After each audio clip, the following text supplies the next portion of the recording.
Okay, today's tips are on the one-handed backhand.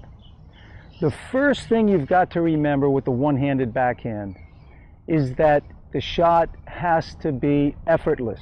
If you're working harder with your one-handed backhand than you are with your forehand, you're doing something wrong. You've really got to loosen up the hitting arm, think spaghetti, and just really get the racket moving. Okay, the key to this one-handed backhand is to keep the upper back, the hitting shoulder, and the upper arm as loose as possible. You really want to stretch that out as you pull the racket back. That's going to enable you to generate racket speed with very little effort. It's kind of like pulling that rubber band. You know, you pull, when I stretch it out, it's like I'm pulling that rubber band. See, I'm pulling the rubber band and then I just let it go from there. Now, the other thing you might want to also consider is the grip. Many players, let's say they've got a standard Eastern backhand grip and the racket is vertical at this point. I think if you turn it a little more, if you use the non-hitting hand, loosen the grip, close the face, see how I close the face? Now my hand is over more. This is more of a semi-Western backhand grip. Gustavo Kuerten made this grip famous, one of the best backhands of all time. Way over on the grip, but generated tremendous racket speed with that, lots of topspin. It's also much easier to get the topspin. But remember, when you close the face, as with a forehand or any, with your ground strokes, you have to swing low to high. So you've got to come down a foot below the contact point.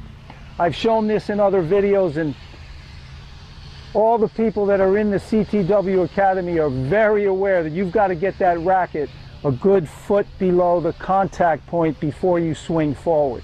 So remember that. Anytime you're hitting forehands or backhands from the baseline, you've got to go low to high. So turn the grip more for more topspin. It'll also prevent you from hitting the ball long, but you have to make sure you get that good foot below to give yourself safe net clearance. But the key, again, upper back, upper arm. See here. See how I've got that stretched out? I'm looking over my shoulder here, okay? That's stretched out, and that enables me to get the speed with very, very little effort. You look at Federer's backhand, not a lot of effort there. Great technique. So pull it back and let it go. That's the key to a successful one-handed backhand. Okay, remember, when you're out practicing, you're focusing on those 1 or 2 points, and you're going to really create a new signal in the brain. Now remember, I had talked about the pullback on the backhand, and you want to stretch that upper back and upper arm. I like to think of it as like you're stretching out a rubber band. So you're taking that rubber band, you're just pulling it back, and then you let it go. Now that's one continual movement, of course, so you just pull it back and let it go. So I'm concentrating on that, pulling the rubber band, and also getting the racket a good foot below the ball. So I'm going to turn, I'm here, now I'm going to stretch it out and drop it down.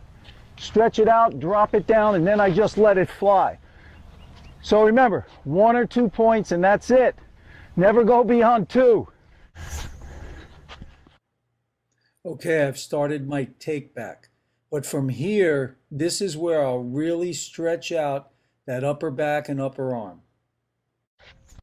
Okay, at this point, I've pulled the rubber band. I've stretched out the upper back and upper arm. Now I'm just going to let it fly from here.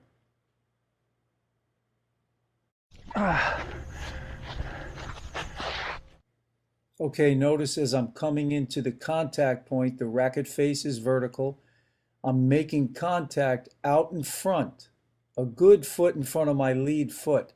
Notice too, the left hand stays back. You don't want the left hand coming around too soon. Make sure to sign up for my free online tennis camp for more tips like these. All the best and happy hitting. Take care.